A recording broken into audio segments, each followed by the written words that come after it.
guys, welcome back to my channel. So today I'm going to talk about my trip to Jakarta and how I did keto over there. So I am currently back on my G7X Mark II because I just did an unboxing on my gadgets. If you haven't seen that video, you can actually check it out over, I think it will be here or here. So yeah, I'm just filming in like some random corner in my room because I actually filmed a few footage in Jakarta using my iPhone 7, but it wasn't really complete, so it was like very choppy. So I'm just filming like a, I don't know, like a description kind of video to talk about like the whole trip. So yeah, basically I went back to Jakarta last week and I did it to surprise my mom for her birthday and also for my dad because their birthdays are actually about 2 weeks apart, and so they had like a joint sorry about that that's like my window, but basically yeah, so they had like a joint birthday party on the 22nd, and my mom's birthday was on the 18th. So I actually went back on 18th morning, like early in the morning. I'm taking a 6 a.m. flight because it's like the cheapest flight, and Nick is sending me to the airport. My cost of labor not very cheap. He wanted $50 for this trip. It's like double the price of a normal taxi to the airport. And so taxi law. Wow.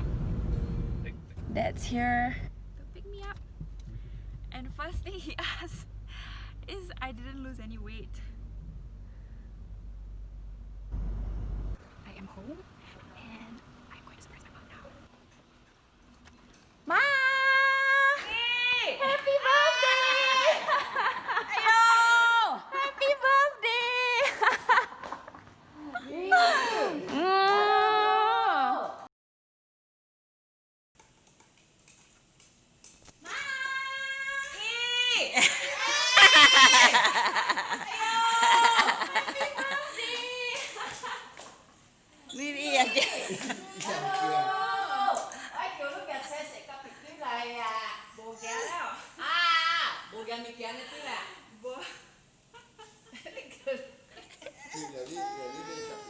She was really surprised, so that's a good thing. Surprise! Wahio. Surprise. Oh, he happy, very happy. But like I was a little bit like taken aback when the first thing she told me was that like, why didn't you tell me you're coming back? I needed you to like bring something from Singapore. So yeah, that's quite funny. It's like a green luggage to be exact, so you can hear it like, why didn't you tell me? I wanted you to bring back the green luggage. So yeah, that was quite funny. And then oh my god, after the whole surprise happened, I finally realized that I actually lost my camera again, like my big Fujifilm camera in the airport. I left it in the airport, and then I realized that I actually left it like in the seats because I was scrolling through like my videos, my vlogs, and then I realized that I actually left it on the seats. And my mom was telling me like, okay, just go to the airport and like find it there, bring your passport and everything.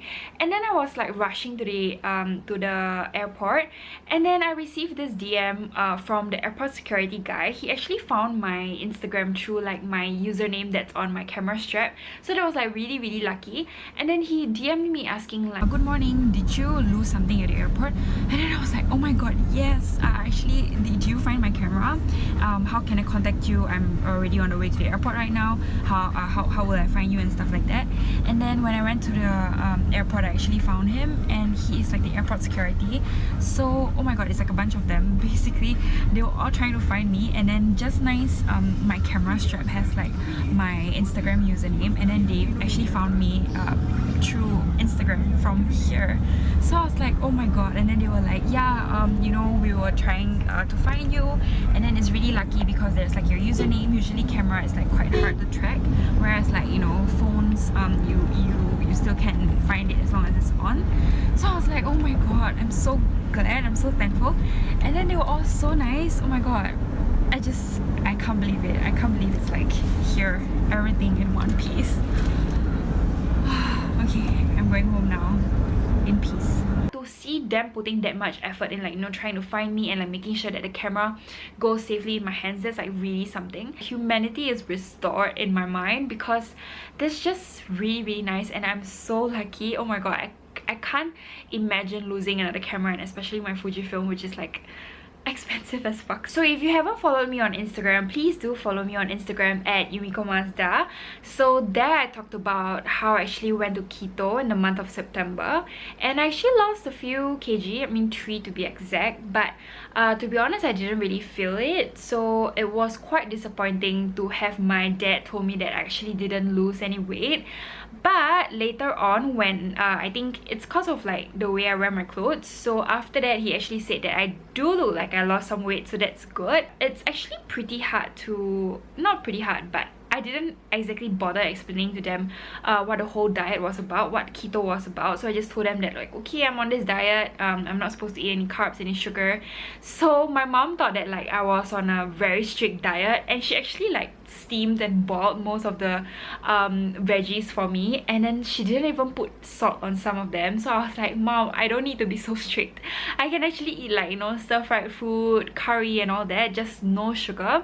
So afterwards she actually cooked curry for me and a few other things like steamed fish.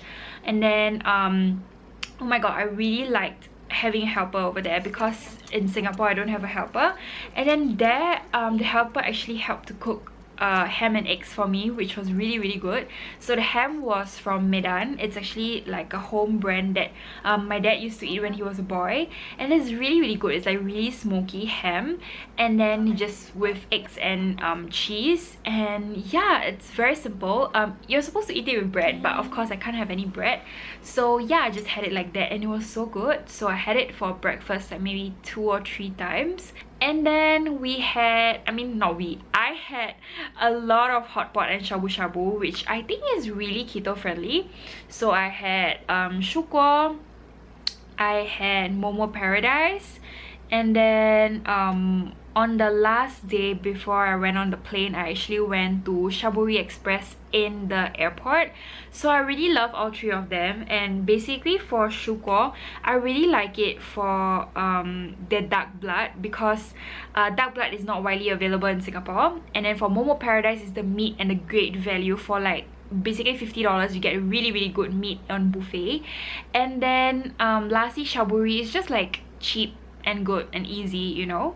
So yeah, I really like the shabu options there. And then lastly, finally, my parents' birthday party with my cousin as well, who's born on the 10th of September. So they just kind of like celebrated it together.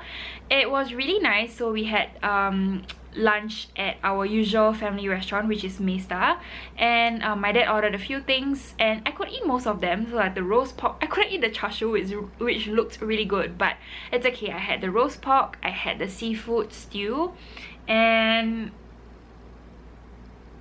actually that's mostly all because the rest of the things I didn't really touch. So yeah, so here's some snippets of the party.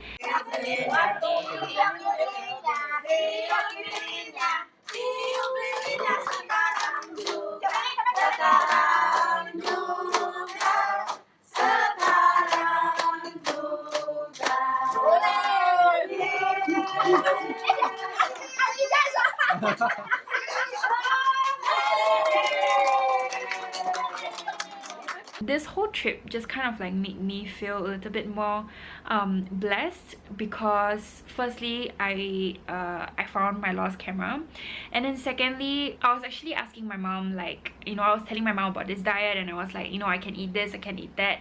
And then she actually packed so much food for me, like she and my sister both. They packed so much food for me to like bring here and like eat, so that I could so that I don't need to go grocery shopping and like, you know, rack my brains over what to eat. So I just feel like really lucky. And like it all started with just asking her like, oh, can you prepare like, you know, some food for me, because it's like really expensive there, like, you know, the avocados and stuff. And then yeah, she was like, okay, yeah, don't worry about it. And then bam, there's like a lot of food. So yeah, and then also I actually went for a massage over there. It was really cheap. It's like 1.5 hours for $15, and it was quite a good massage. My masseuse was actually only 1 year older than me, but she already has a child, and she can't see her child very often because her child is actually in Jawa, not in Jakarta. And yeah, so she can't afford to see her child often because they're so far apart. And yeah, it's just, I don't know, I just feel so blessed to be able to be unemployed. So yeah, overall this trip just made me feel like I needed to appreciate my life more. It was a really fruitful trip so far, and yeah, so I think that's all that I wanted to say for this. So that kind of wraps up my whole Jakarta trip. So thank you so much for watching, and I will see you guys again next time in my next video. Bye! Say bye-bye. Bye-bye. Bye-bye. Good night. Okay, nap time.